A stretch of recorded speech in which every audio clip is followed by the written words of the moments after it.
నెలలు తనలో నిన్ను మోసిన అమ్మైనా అప్పుడో ఇప్పుడో తననే కలను అంటుందా?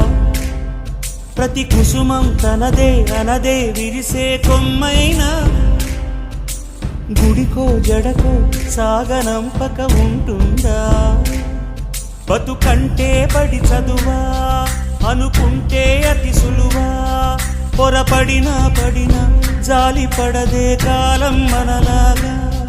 ఒక నిమిషం కూడా ఆగిపోదే నువ్వు వచ్చేదాకా.